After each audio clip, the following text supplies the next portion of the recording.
আসসালামু আলাইকুম ওয়া রাহমাতুল্লাহি ওয়া বারাকাতুহু। আলিয়াস স্কুল অ্যান্ড কলেজের পক্ষ থেকে অনলাইন ক্লাসে তোমাদের স্বাগত জানাচ্ছি। আমি মোহাম্মদ মাইনুদ্দিন। আশা করি তোমরা ভালো আছো। আলহামদুলিল্লাহ আমিও ভালো আছি। চলো আর কোনো কথা নয়, আমরা আমাদের ক্লাসে ফিরে যাই। আজকের ক্লাসে সবাইকে শুভেচ্ছা। আজকে আমাদের বাংলা প্রথম পত্রের ক্লাস। আমি আমার পরিচয় দিচ্ছি। আমি মোহাম্মদ মাইনুদ্দিন, সিনিয়র সহকারী শিক্ষক, alias school and college, Munshirhat, Fulgazi, Feni. আজকে আমরা যে বিষয়টি পড়ব সেই বিষয়ের পরিচিতি। আমরা আজকে পড়ব বাংলা সাহিত্য নবম দশম শ্রেণীর যে বইটি, আমরা এই বাংলা সাহিত্য পড়ব আজকে। আমরা একটু লক্ষ্য করলে বুঝতে পারি একজন মানুষ নিজেকে অন্যের কাছে কীভাবে উপস্থাপন করে। তাহলে তোমার উত্তরটা এরকম হতে পারে, নিজের পরিচয় দিয়ে, নিজের বংশ পরিচয় তুলে ধরে, নিজের ইতিহাস ঐতিহ্য তুলে ধরে। এগুলো তুলে ধরেই আমরা অন্যের কাছে নিজেদের পরিচয় উপস্থাপন করি। প্রত্যেকটি মানুষের একটি আইডেন্টিটি আছে, তার একটি পরিচয় আছে। একজন লয়ার, একজন আইনজীবী, সে এক ধরনের পোশাক পরে। একজন বিচারক, তার এক ধরনের পোশাক আছে। একজন শিক্ষক, তার নিজস্ব কিছু আচার আচরণ আছে, পোশাক আছে। এভাবে একজন কৃষক, একজন শ্রমিক, তার নিজস্ব কিছু পরিচয়ের মাধ্যম আছে। এর মাধ্যমেই ওভাবে সে নিজেকে অন্যের কাছে উপস্থাপন করে।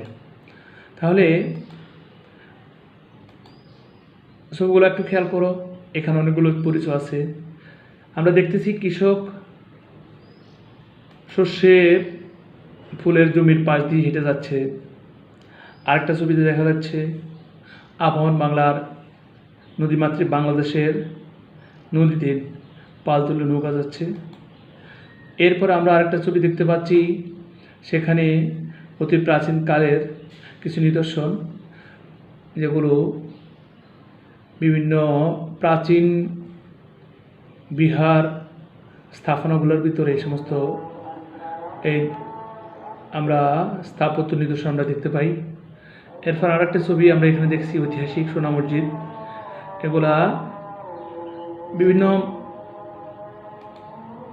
বিষয়ের ছবি এখানে দেখাচ্ছে। তাহলে আমরা আজকে পড়ব আমার পরিচয়, সৈয়দ শামসুল হকের কবিতা আমার পরিচয়। তাহলে এই কবিতা থেকে আমরা কি শিখব সেটা এখানে একটু দেখি। কবি সৈয়দ শামসুল হকের জীবনী সম্পর্কে আমরা জানবো, শিক্ষার্থীরা বলতে পারবে।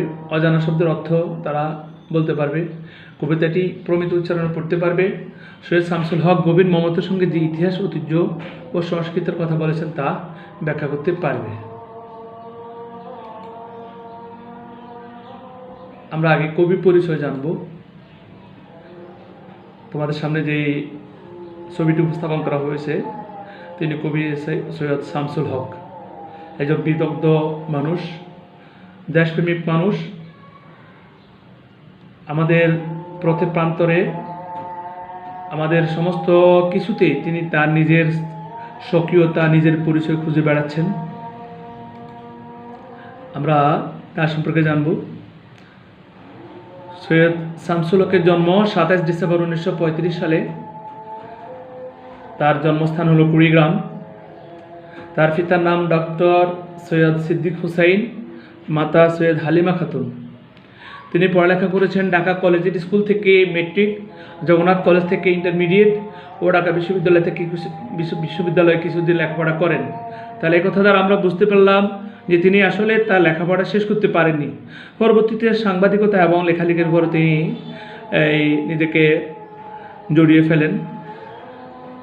এই বিদগ্ধ মানুষ, একজন অমর মানুষ, একজন কীর্তিমান মানুষ মৃত্যুবরণ করেন 27 সেপ্টেম্বর 2016 সালে। আমরা সৈয়দ শামসুল হকের গ্রন্থগুলো একটু জানব। গ্রন্থ হলো একদা এক রাজ্যে, অগ্নিয় জলের কবিতা। এরপরে তার আছে রাজনৈতিক কবিতা। তার গল্প বই আছে শীত বিকেল, রক্ত গোলাপ, আনন্দের মিত্র। তার নাটক আছে পায়ের আওয়াজ পাওয়া যায়, নুর আল দিনের সারা জীবন। তার উপন্যাস বৃষ্টি এবং বিদ্রোহীগণ। পেশা আমরা আগে বলছি তিনি সাংবাদিক ছিলেন, পরবর্তীতে তিনি সার্বক্ষণিক সাহিত্যকর্মে নিমগ্ন ছিলেন।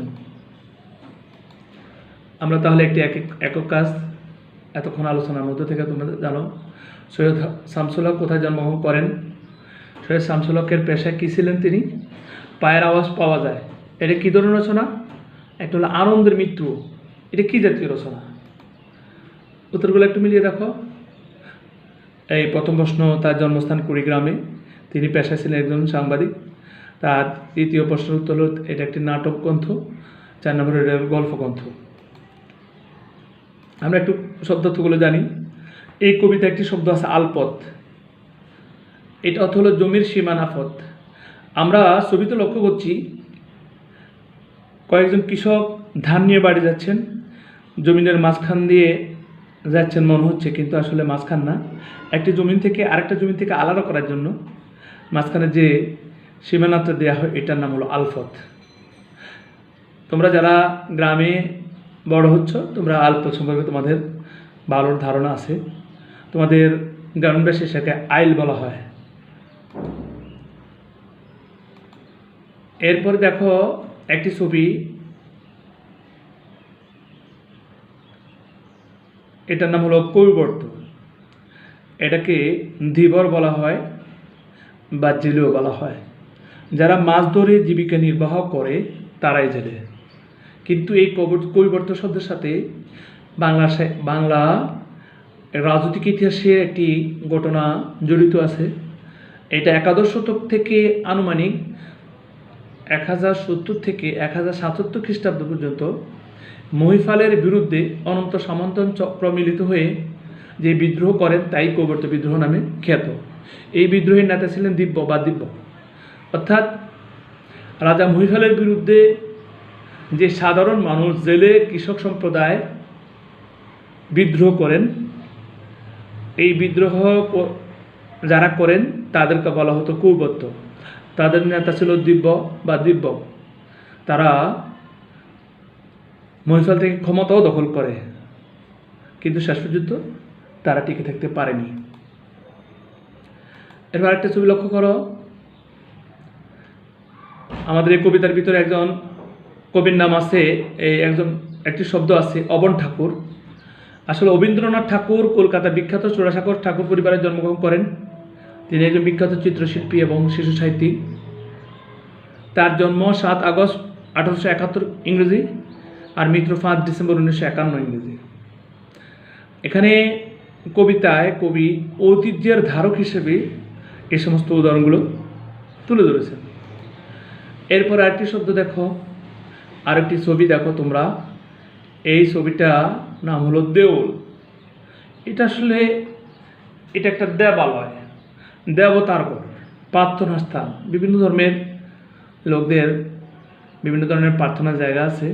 এটাও এক শ্রেণীর ধর্মীয় জনগোষ্ঠীর তাদের প্রার্থনার জায়গা।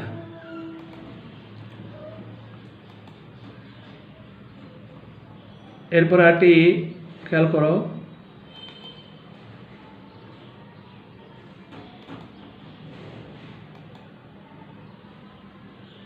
এখানে সওদাগরের ডিঙ্গা অর্থাৎ বাণিজ্য তরী। সওদাগর তো আমরা বুঝি যারা ব্যবসায়ী। এখানে ডিঙ্গা দ্বারা নৌকা, বড় ধরনের নৌকা যেটা দিয়ে এক দেশ থেকে আরেক দেশে যাতায়াত করা যায়। আমরা বাংলা সাহিত্যের মঙ্গল কাব্যে সাত সওদাগরের বাণিজ্যের কথা উল্লেখ আছে। কবি আমাদের ব্যবসা বাণিজ্যের ঐতিহ্য বোঝাতে এই লোককাহিনীর আশ্রয় গ্রহণ করেন। সওদাগরের ডিঙ্গা বলতে বাণিজ্যের জন্য সাগরে প্রেরিত জাহাজকে বোঝায়। এখানে আবার খেয়াল করো, জোড়া একটি করা হয়েছে। সওদাগরের ডিঙ্গার কথা কবি কেন বলেছেন তা ব্যাখ্যা করো। তোমরা 10 বাকিটা লিখো। এরপরে দেখো শিক্ষকের আদর্শ পাঠ। একজন শিক্ষক শিক্ষার্থীদের সামনে ক্লাসে এই কবিতাটা প্রমিত উচ্চারণে পাঠ করার চেষ্টা করছেন। আমি জন্মেছি বাংলায়, আমি বাংলায় কথা বলি, আমি বাংলার আলপথ দিয়ে 1000 বছর চলি। চলি পলিমাটি কোমলে আমার চলার চিহ্ন ফেলে, 1300 নদী সুদায় আমাকে। কোথা থেকে তুমি এলে? আমি তো এসেছি চর্যাপদের অক্ষরগুলো থেকে, আমি তো এসেছি সওদাগরের ডিঙ্গার বহর থেকে, আমি তো এসেছি কৌবর্তের বিদ্রোহী গ্রাম থেকে, আমি তো এসেছি পালযুগ নামে চিত্রকলায় থেকে, এসেছি বাঙালি পাহাড়পুরের বৌদ্ধবিহার থেকে, এসেছে বাঙালি জোট বাংলার মন্দির বেদি থেকে, এসেছে বাঙালি বরেন্দ্রভূমে সোনা মসজিদ থেকে, এসেছে বাঙালি আউল বাউল মাটির দেওয়াল থেকে। আমি তো এসেছি সার্বভৌম বারবইয়া থেকে, আমি তো এসেছি কমলার দিঘি মহুয়ার পালা থেকে, আমি তো এসেছি তিতুমির আর হাজি শরীয়ত থেকে, আমি তো এসেছি গীতাঞ্জলি ও অগ্নিবীণা থেকে, এসেছি বাঙালি ক্ষুদিরাম আর সূর্য সেনের থেকে, এসেছি বাঙালি জয়নুল আর রবন ঠাকুর থেকে, এসেছি বাঙালি রাষ্ট্রভাষা লাল রাজপথ থেকে, এসেছি বাঙালি বঙ্গবন্ধু শেখ মুজিবুর থেকে। আমি যে এসেছি জয় বাংলার বজ্রকণ্ঠ থেকে, আমি যে এসেছি ৭১-এর মুক্তিযুদ্ধ থেকে, এসেছে আমার পেছনে হাজার চরছিন্ন ফেলে। শুধাও আমাকে, এত দূর তুমি কোন প্রেরণায় এলে? তবে তুমি বুঝি বাঙালি জাতির বীজ মন্ত্রটি শুনো নাই? সবার উপরে মানুষ সত্য, তাহার উপরে নাই। একসাথে আছি, একসাথে বাঁচি, আজও একসাথে থাকবো।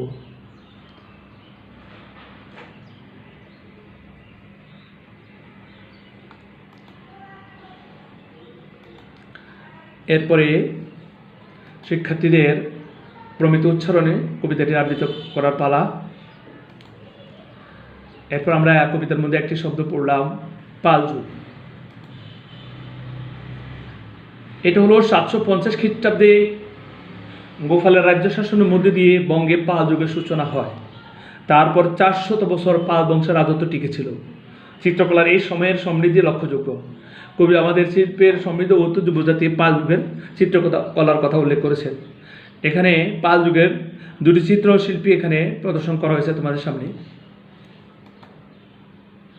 এরপরে কবিতা একটি শব্দ এসেছে চর্যাপদ। দেখো, চর্যাপদ প্রাচীন বাংলার ঐতিহাসিক নিদর্শন, যে লেখাগুলো আমরা আসলে এখন পাঠোদ্ধার করা আমার জন্য কষ্টসাধ্য। এটা বাংলা ভাষা ও সাহিত্যের ঐতিহ্যের প্রথম নিদর্শন চর্যাপদ। হরপ্রসাদ শাস্ত্রী নেপাল থেকে, সাহিত্যিক হরপ্রসাদ শাস্ত্রী নেপাল থেকে চর্যাপদের পাঠলিপিগুলো উদ্ধার করেন। ৬০০ শতাব্দী থেকে ১১ শতকের মধ্যে পদগুলো রচিত হয়েছে। এই পদগুলোর মধ্যে প্রাচীন বাংলার অতি সাধারণ মানুষের প্রাণময় জীবনের চিত্র ফুটে উঠেছে। চর্যাপদের কয়েকজন বিখ্যাত কবি হলেন লুইফা, সরফা, কানুফা। চর্যাপদগুলো বাংলায় রচিত, কিন্তু সেগুলো নেপাল থেকে আসার একটা কারণ হলো ১২৬০ সালে ইখতিয়ারউদ্দিন মোহাম্মদ বিন বখতিয়ার খলজি যখন বাংলা রাজধানী নদিয়া আক্রমণ করে, তখন সাহিত্যিকরা তাদের প্রাণের ভয়ে তাদের বইপত্র নিয়ে এখান থেকে পালিয়ে যায়। ঐতিহাসিকরা মনে করেন তারা পালিয়ে যাওয়ার সময় তাদের যে পাণ্ডুলিপিগুলো সেখানে নিয়ে গিয়েছিলেন, যার কারণে সেখানে ওগুলো পাওয়া যায়। এরপর আরেকটি দেখো, পাহাড়পুরের বৌদ্ধবিহার। এখানে আমাদের কবিতায় আমরা পাহাড়পুর বৌদ্ধবিহারের কথা পড়েছি। বর্তমান নওগাঁ জেলার বদলগাছি থানার পাহাড়পুর গ্রামে এই প্রাচীন বিহার অবস্থিত। 1879 সালে স্যার কানিংহাম এই বিশাল কীর্তি আবিষ্কার করেন। দ্বিতীয় পাল রাজা শ্রী ধর্মপালদেব রাজত্বকাল হলো 777 থেকে 810 খ্রিস্টাব্দে এই বিশাল বিহার তৈরি করেছিলেন। একে সোমপুর বিহার বলা হয়। পৃথিবীর সবচেয়ে বড় বিহারগুলোর একটি। কবি আমাদের প্রত্নতাত্ত্বিক ঐতিহ্যের পরিচয় দিতে গিয়ে পাহাড়পুর বৌদ্ধবিহারের কথা উল্লেখ করেন। এরপরে আমরা কবিতা একজন বিদ্রোহী কথা পড়েছি, তিনি হলেন তিতুমির। 24 পরগনা জেলার হায়দারপুর গ্রামে 1782 সালে মীর নিসার আলী ওরফে তিতুমির জন্মগ্রহণ করেন। তিনি অত্যাচারী ইংরেজ এবং হিন্দু জমিদারদের বিরুদ্ধে দীর্ঘদিন সংগ্রাম করেন। 1831 সালে 19 নভেম্বর ইংরেজ বাহিনীর সাথে যুদ্ধে তিনি শহীদ হন। তোমরা জানো, তিতুমির ইংরেজদের বিরুদ্ধে এই ভারতবাসীর সংগ্রামের মধ্যে প্রথম শহীদ। তিনি বাঁশের কেল্লা তৈরি করে ইংরেজদের বিরুদ্ধে লড়াই করেন পরপর বেশ কয়েকটি যুদ্ধে তিনি জয়লাভও করেন এবং তিনি আলাদা একটি রাজ্য প্রতিষ্ঠার স্বপ্ন দেখছিলেন। কিন্তু ইংরেজদের আগ্নেয়াস্ত্রের কারণে ইংরেজরা তার বাঁশের কেল্লার উপর আগ্নেয়াস্ত্র দিয়ে হামলা করে এবং বোমা নিক্ষেপ করে, যার কারণে তার বাঁশের কেল্লা জ্বলে ফুটে ছাই হয়ে যায়। তার অনেক সৈন্য মারা যায়, শেষ পর্যন্ত তিনিও ইংরেজদের হাতে শহীদ হন।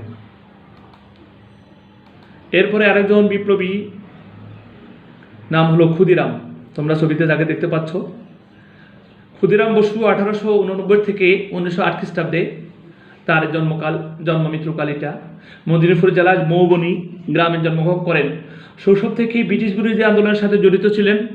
অত্যাচারী ম্যাজিস্ট্রেট কিংসফোর্ডকে হত্যা করতে গিয়ে ভুলবশত 2 জন ইংরেজ মহিলাকে হত্যা করেন। 1808 সালের 11 আগস্ট এই মহান বিপ্লবীর ফাঁসি আদেশ কার্যকর করা হয়। অর্থাৎ ইংরেজদের বিরুদ্ধে আমাদের আজকের যে স্বাধীন দেশ, এই স্বাধীনতার জন্য দীর্ঘ পথ পাড়ি দিয়ে সংগ্রাম করে অনেকে জীবন দিয়ে আমাদের জন্য এই স্বাধীন স্বর্গভূমি রেখে গেছেন। এই স্বাধীনতা সংগ্রামের আরেকজন বীর সেনানী মাস্টারদা সূর্য সেন। মাস্টারদা সূর্য সেন চট্টগ্রাম জেলার নাওজান থানার নোয়াপাড়া গ্রামে জন্মগ্রহণ করেন। আজীবন তিনি ব্রিটিশদের বিরুদ্ধে সশস্ত্র যুদ্ধে নিয়োজিত হন। 1930 সালে তিনি চট্টগ্রামকে ইংরেজ মুক্ত করে স্বাধীনতা ঘোষণা করেন, কিন্তু বেশি দিন তা রক্ষা করতে পারেননি। 1934 সালে 12 জানুয়ারি তার ফাঁসি কার্যকর করা হয়। অর্থাৎ ইংরেজরা এই সমস্ত বিপ্লবীদেরকে, এই সমস্ত দেশপ্রেমীদেরকে ফাঁসিতে ঝুলিয়ে হত্যা করে। এরপরে কবিতায় আরেকজন অবিসংবাদিত নেতার কথা কবি উল্লেখ করেছেন। তিনি হলেন আমাদের সবার প্রিয় হাজার বছরের শ্রেষ্ঠ বাঙালি বঙ্গবন্ধু শেখ মুজিবুর রহমান। বঙ্গবন্ধু শেখ মুজিবুর রহমান 1920 সালের 17 মার্চ গোপালগঞ্জের টুঙ্গিপাড়ায় জন্মগ্রহণ করেন। প্রথম ব্রিটিশ বিরোধী আন্দোলন, পরে হানাদার পাকিস্তানিদের বিরুদ্ধে গণ আন্দোলন শুরু করেন। তার নেতৃত্বে 1971 সালে বাংলাদেশ স্বাধীন হয়। বাঙালির শাশ্বত সংগ্রামী চেতনা বোঝাতে কবি বঙ্গবন্ধু শেখ মুজিবুর রহমানকে প্রতীক হিসেবে উপস্থাপন করেন। আমরা তোমাদেরকে একটি একক কাজ দিচ্ছি। সৈয়দ শামসুল হক গভীর মমতার সঙ্গে যে ইতিহাস, ঐতিহ্য, সংস্কৃতির কথা তুলে ধরেছেন তা ব্যাখ্যা করো। তোমরা প্রশ্নগুলোর উত্তর খুঁজে বাইর করো। দেউল অর্থ কী, যেটা আমরা ইতিপূর্বে আলোচনা করেছি। আলপথ কী? পাহাড়পুরের বৌদ্ধবিহার বর্তমানে কোন জেলায় অবস্থিত? ক্ষুদিরাম বসুকে কত সালে ফাঁসি দেওয়া হয়েছিল? তোমাদের একটা বাড়ি কাজ থাকলো আজকে, সবার উপরে মানুষ সত্য, তাহার উপরে নেই, কথাটি ব্যাখ্যা করো। সবাই ভালো থাকবে। আল্লাহ হাফেজ।